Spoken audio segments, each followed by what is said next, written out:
بسم الله الرحمن الرحيم مقالة مقدشو waxaan kula kulanay Cabdulqaadir Maxamed Sharwac gudoomiyaha kulaha hogaaminta beesha Habargadir gudoomiye dhawaan waxaad daahfurteen mashruuc magaalada Hobyo ee gobolka Mudug bal horta si guud waxaad noogu sheegtaa mashruucaas iyo dekada iyo waxa la xiriira iyo dadka kule saameynta بسم الله الحمد لله والصلاة والسلام على أشرف المرسلين سيدنا نبينا محمد وعلى آله وصحبه وسلم لما صحافة برنامجك مانتي قصوا بوقتي كان دقنا هاي تتكدي بوارك الدوغنا برنامج كان أذكر أنت هذا كتاب السلام عليكم ورحمة الله وبركاته. السلام. كم هذا علمي برنامجك daafurka ku salaysan inaad su'aaliga weydiiso dadka wax iskaga darsan yihiin inaan ka shaafiyo dekada Hobyo maahmaahba oranaysa dibiga dollar dhagihiisu wax samay maqlan laakiin indhihiisu ma arkaan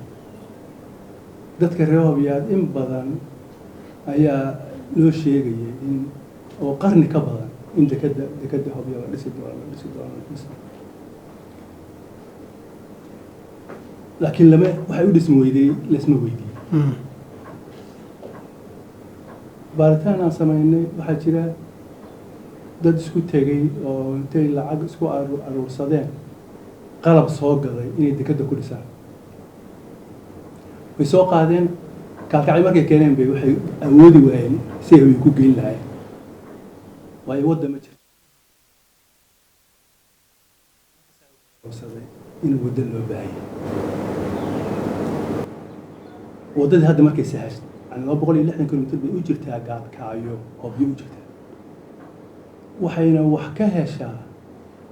laba meelood oo midba gaalkacyo u jirto 750 kilomitir dekada Boosaaso 750 kilomitir bay u jirtaa marka lagu daro 260 kilomitir ee gaalkacyo u sii jirto 900 dheeraad iyo dheeraad inta in leeg bay u sii jirtaa Muqdisho dadka kaalkacay degani dhagta inay intay halkan ka qaban lahayn xagga ka qabteen maxay waxay inay wadadan samaystaan si sahal u tagaan 18 saacadood ayay baabuurtu u socon jirtay meesha maanta ay 4 saac iyo bar socdo oo qudaartii laga keenay beledweyne gaalkacay la keenay inta subaxii la qaado oo duhurkii looga qadeeyo Hobyo malayga laga soo qaado habeenkii looga casheeyo gaalkacay waliba farqa qoonay hadii laami noqotana ay ka sii yaraanayso halkaas markii wadadaas diladeed soo dhawaatay ayaa timid in la tago wufuud ugu dhiirado oo maxay yiraahdaa airborne laga dhisay la dhagax dhigo oo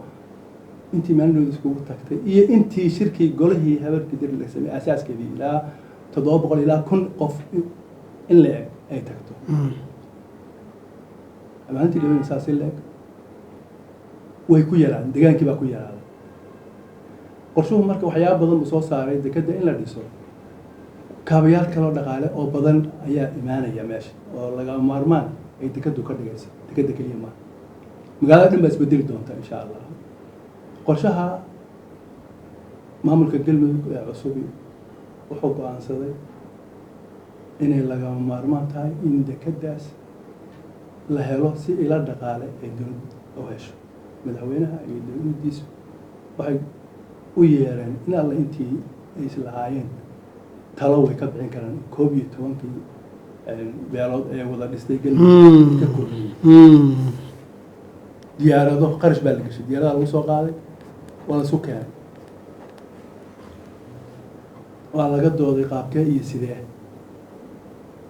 waxa la go'aamiyay mar haddii gacanta laga galay in wax muuqaal qurxoon leh magacna keena in la sameeyo oo dekada caalamiga sida wasiirka dekada ka maqlayseen u dhiganta ama ka sarreysa in la helo hal mar wixii lama wada heli karo laakiin in loo kala qaybiyo wajiyo koobaad wajiga labaad yani phase 1 phase 2 phase 3 loo sii oo midba mid sii dhisto barnaamijka aan sheegay oo sahal ka dhigay wuxuu ahaa intaasoo beeloodi 9,000 oo qof keliya oo ku tabarucda inay sheer ku yeeshaan soo hormariya way tuumo badan baa dadku qabaayay 30 sano waxbaa dhacayay aamin daraa timid marka waxaan rabaa dad sacrifice u sameeya oo 9,000 ah oo 9,000 markay 10,000 sheerka ugu hooseeya isku darsadaan ay 90 milyan oo dollar noqonayso wuxuu sadaqa ma yaba ma waa يعني wadada iyo wax ku dhisnay laakiin tani waa sheekaaga ayadoo sadaqa ah oo wixii xirnaa naaskii aad irmaanaynayso ayay haddana tahay waa ka faa'iideysaa inta nolosha ka faa'iideysaa 90 milyan bilowgiisii saas waa ku yimid waa wajigii koobaad waa garta alxamdulillah waa tii meesha lagu qaybsaday konton aan u soo qaaday gudoomiyaha beelahan u ahay xildhibaan dhegdheer senator dhegdheerna waa beelihii kale u qaaday 40 milyan oo kala soo haray waxaan inaan u sheego oon kaga farxad geliyo hakad baan ku jirnaa ilaa hadda maxaa kontonka noogu soo qaaday oo nooga badin weyday iyo hadda maraysa dadkii dadka waxaan ilaa hadda ku celinaynay hadalkii wasiirka oo ahaa sharciyeyntii baan wadnaa marka sharciga la dhammaystiro meesha ay su-aashu ka taganta meeshaas waa sidee u daahfurteen mashruuc iyada oo aan sharcigii jirin see u suurta gashay in mashruuca iyo sharciga oo soo hormarto daahfurku in wasiirku caddeeyey baan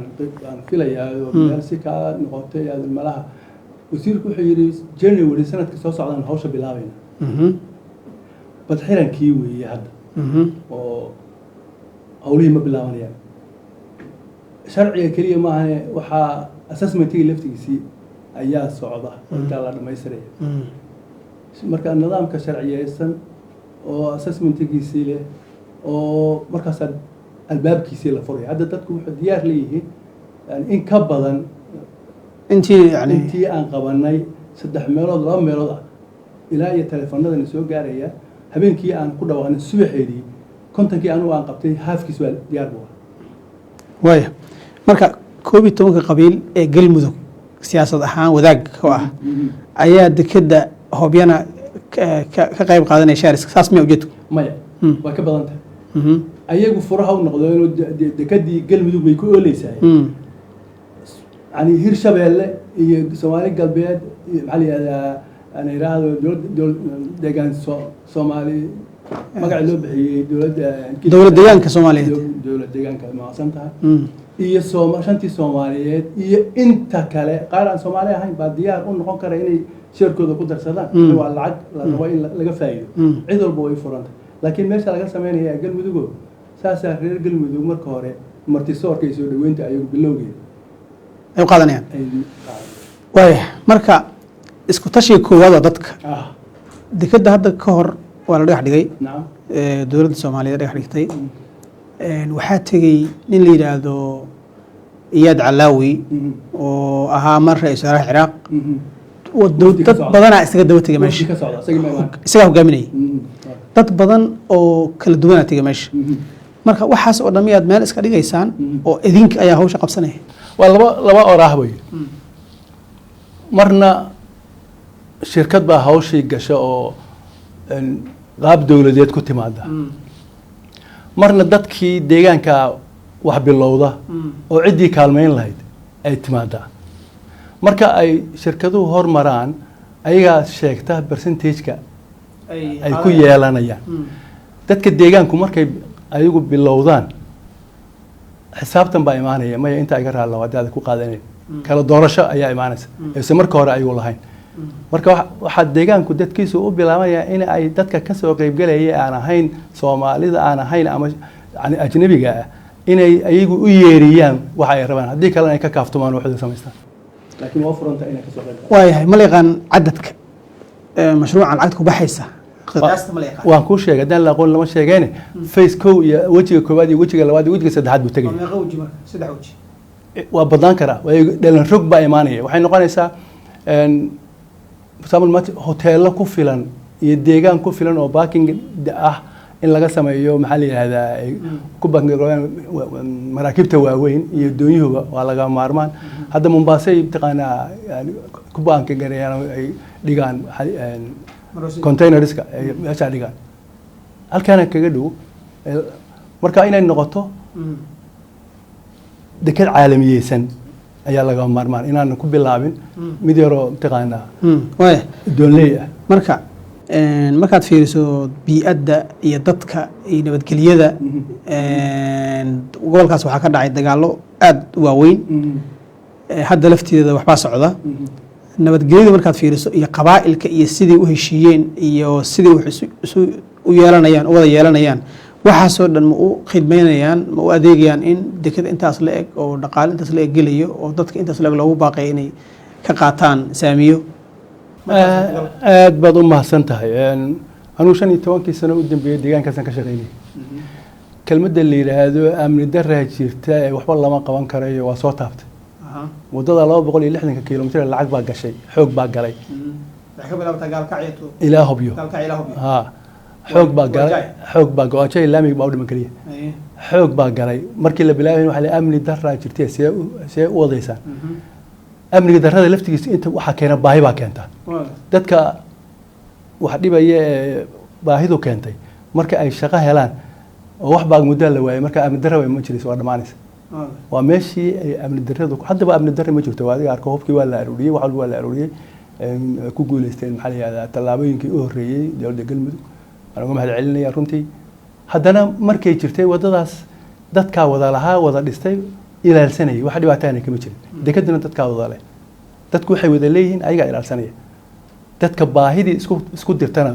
way dhargi doonaan insha Allah waa laga baxaya marka amni darro ma jiri doonto waayahay marka xilliga fiiriso waxana ay soconayaan waa la daafuray January sanadka soo socda bilowgiisa inay ka soo hormartaan jecel hadii la yiraahdo intaas ka horeysa waxa la wadayaa waa yani sharciyeyntii iyo assessmentigii iyo hawlihii kale ee ka horeeyay ayaa la dhamaystiray waaya markaad si koob nagu soo goobto anoo tan ugu damarinaya gobolka beelaha diga oo gobolkaas galmudug marka la fiiriyo waa federaalka oo ay ku wada jiraan beelihii oo dartii ku jirto daaradku ku jiro hawiyii ku jiro ay ku jiraan ha markaas waxaan rabaa inaad sii dilaaciso su'aashan ku weydiyo ah heshiiska in inta beeluhu lacag bixiyaan oo magac beela lagu keeno miya mise ganacsataa lacagta iskale oo beelaha ka soo jeeda waxaas hadda qoobkii waxa weeyaan qof kastoo awoodi karaya inuu lacag sheerka isla ogolaaday oo wax ku darsado oo jaangoynta dhaqaale ee la sameeyay sababta anigu 5 beelood aan madaxda u ahay 50 milyan qolob xisaab bay qaadanaysa ganacsatadoodu xisaabta raba inay qaato cidii buuxin kari weyda ganacsato kala wareegaysa waayahay markaas aan beel u xirnaan mayso beel uma xirna ganacsatada iyo cidii awoodi karta qof aan ganacsato ahayn baa jira oo lacag haysta macnaha ma jiri doonto markii dekadu ay shaqeyso beel inta timaada dhihi kartaa waa intii sheerka lahayd baa xiranaysa midda kalena dekadu ciidan bay yeelanaysaa dawlad baa maamulaysa ciidan leh dawladii baa aan nabadgelyada waa la kala qaybsanay dawladdu sheer bay ku leedahay yani dekada sheerka ku leedahay ma aha lacag ay ku darsanayso waa nabadgelyada waxa hawlaha dhan inay fududeyso u xil saaranta marka ayada linkas qaadanaysa waayahay waxaan rabaa kan dambeyn dekad ayaa jirta oo ku dhow dekadaas oo la yiraahdo Bosaso saa sheegtay 700 kilomitir garaacda ka sokaysa hadda garaacda maadaama aysan shaqeynaynin waxa shaqeynaya Bosaso Bosaso waxay bixisaa adeega ilaa koonfurta dhan ay soo gaartaa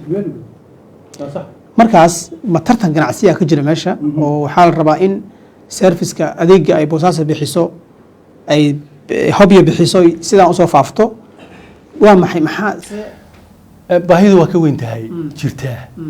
laba dekedood saddex dekedood afar dekedood